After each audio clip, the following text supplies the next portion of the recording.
Good morning, everybody, and welcome to my podcast. My name is Lynette. Today we're going to talk about the secret of life, part 2, and that is gratitude.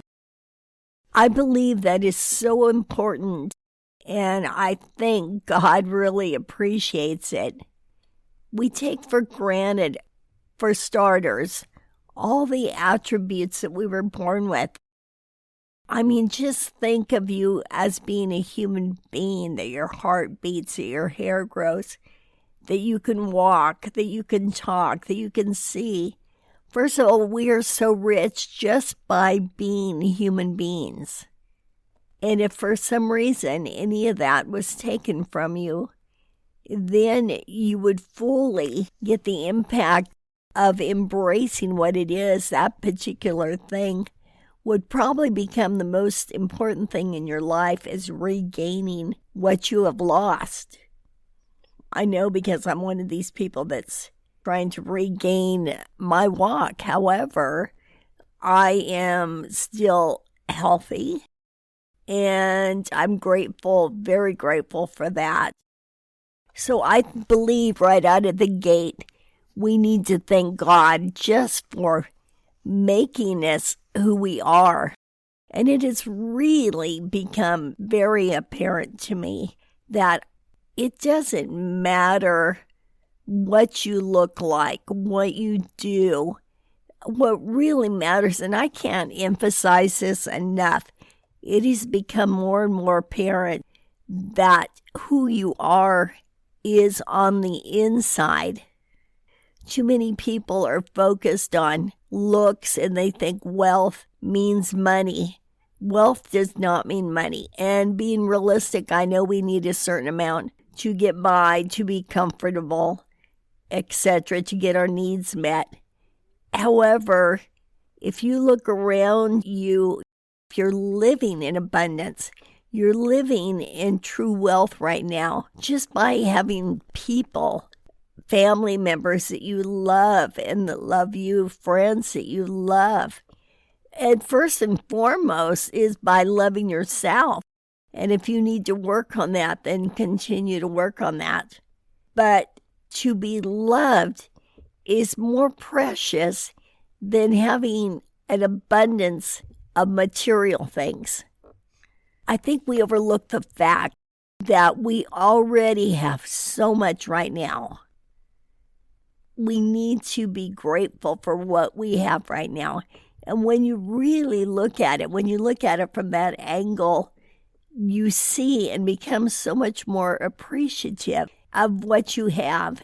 And it's so interesting. I'm going to go back to not looking at looks, youth, whatever people tend to want their appearance to be. It truly is on the inside, and gratitude, health, happiness, it all comes from within. I think mental health is all part of that. And as far as gratitude goes, have you ever given someone a gift? You may have taken time to think about what you want to give them. You go out and shop. In some cases, you may have to send it to them. And then that person doesn't even bother to say thank you, how you feel. Okay, I'm not condemning the party, the receiver, for not saying thank you. But what I am saying is, how did that make you feel? If you give something to somebody and they are truly appreciative, and you know they are, you tend to want to give them more. And I think that's what it's all about, is a give and take. The more appreciative you are, the more that will come your way. There's a country western song right now. I know this female artist is really becoming popular, Ella Langley. And she does, I believe it's one of her latest songs. The lyrics are something about admiring a woman who calls her mother every day, who has family, who loves her husband. And she's saying something to the effect of, wealth is just a state of mind. And she would really like to be that person. And I think if you look around at what you already have, you are already so wealthy. And yes, if you're living in a place where you feel like you need more, just to have the simple things met, just to be comfortable. Because I believe that we should be comfortable, and I think we should have what we want. But to have a gross abundance of material things is fine if that's what you want. But don't look at it to make you happy.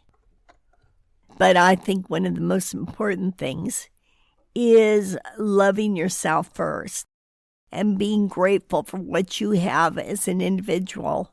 Because if you start lusting after what somebody else has, and even the lyrics in that song, and you can look at somebody as a role model, but wanting to be them is not what we should be grateful for. We should love or lust that person. Learning to love yourself, putting yourself first, basically, and being grateful for your own attributes, being proud of yourself, being grateful for what you have, what you do, what you become, who you've become. It is all really so exciting. Last week we talked about letting go, which is making life easier, but living more abundantly. And then it crosses over to gratitude, living more abundantly, realizing that we already have so much. I think gratitude plays a bigger part of this than we ever have had. And if you look at letting go and letting life unfold, and if you look at what you already have in terms of being the person that you were meant to be, and just really embracing that gratitude plays a very big part too. When looking at God and what He's done for you and being grateful. And if you want to build from there, you can and you should. Because we don't stop where we're at. I mean, there's nothing wrong with wanting to be more and gain more and become more. In fact, I believe we should. As long as we're living on this earth, we should keep growing, keep trying to be better, keep improving ourselves. But you got to keep your head straight. You got to keep your thoughts straight and be focused on the fact that why you're doing it. And you do it for you. You do it to make yourself happy, not somebody else, not to impress somebody else, but to make yourself happy. I think once we start doing things for the right reason, it also simplifies life. And then it's easier just to say, thank you. Thank you, God, that I have these legs, these arms, these eyes, these teeth, whatever it is. Being grateful for what you have and working from there. But don't overlook how far you've already come and what you already have and who you already are. And if you're still struggling with being happy with that, continue to work on loving yourself. I know recently I had an appointment with a health coach that I hired, and I was telling him I think my posture got all messed up from sitting around so much. And he said, well, don't force it. Don't put your shoulders back, your head this way, blah, blah, blah. Because what he was saying is that just focus on sitting correctly and everything else will line up. And I think that's how it is in life. I know for a fact I myself have changed. It's been so subtle. It hasn't been me making an effort to change. But since around COVID, I kind of judge everybody pre-COVID, post-COVID.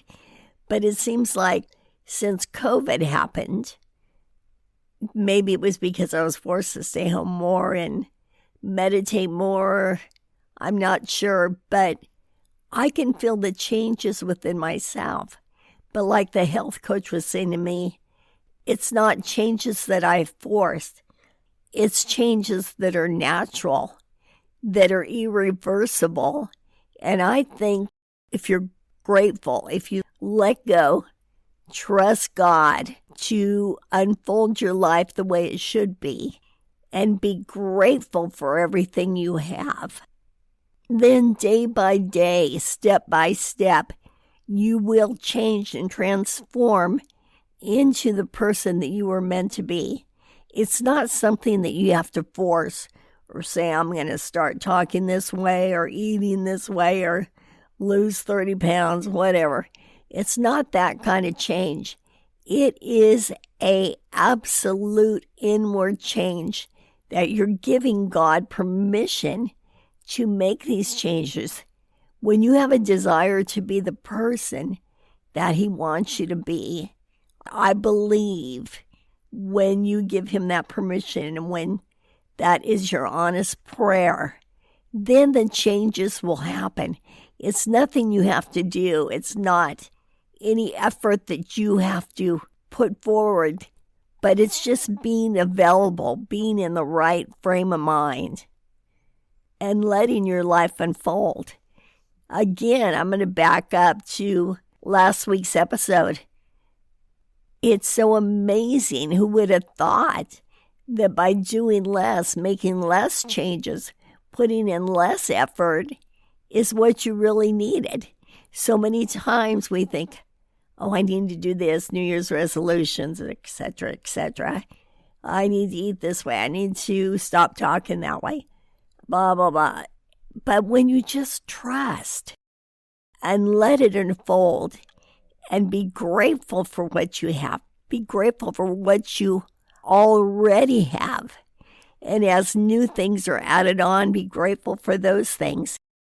Be grateful for who's in your life. I think if you look around, you have more to be grateful for than you even think about, than you even realize. So it's very important to let go, let God work everything out the way that it's supposed to. And then as He does this, and as things come to us, that we need to have gratitude. Don't forget to have gratitude.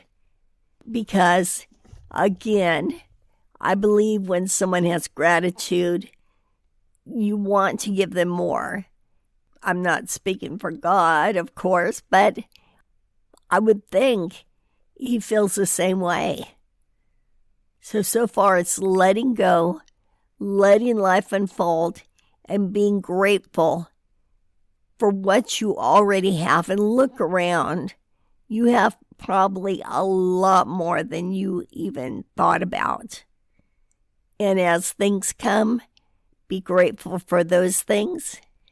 And those are the 2 steps that we're taking, first of all, to the secret of life. And who would have thought the secret of life is easier than how we try to live it, how we try to control it. Sometimes things are a struggle and they're exhausting when we try to take control. And letting go almost feels foreign. It's like if you're so used to doing and being, and all of a sudden you got to relax and it was going to be done for you and you believed it was going to be done for you, it's almost a foreign feeling. And I think those foreign feelings, they do take some getting used to at first. But then eventually it will become the new you. It will become your way of life. It doesn't mean you stop doing things. What it means is you're open to the changes. You're not wasting your time. When you do take steps, they're valuable steps. They mean something. So right now, I'm going to leave it at that with the 2 steps to the secret of life. The first 2 steps anyway, and that is letting go, letting life unfold, and being grateful. Not only for what you have, but for everything that's coming to you. But we need to start with the fact that we were born, that we have all these attributes just because we're a human being, and build from there. Build from all the attributes that you have, all the physical functions that your body does, loving yourself, and then extend it to look around to the people you love and who love you. Look around at what you already have. I think you're going to find that your life is a lot fuller than you think. And that swings back to keeping your priorities straight. It's a full circle. When you get everything in line, it kind of goes full circle, kind of puts everything on track. But we'll start with these two things. And it's so exciting to start in your own purpose, in the person you were meant to be. That being said, God bless you, and I will talk to you next week. Thank you. Bye-bye.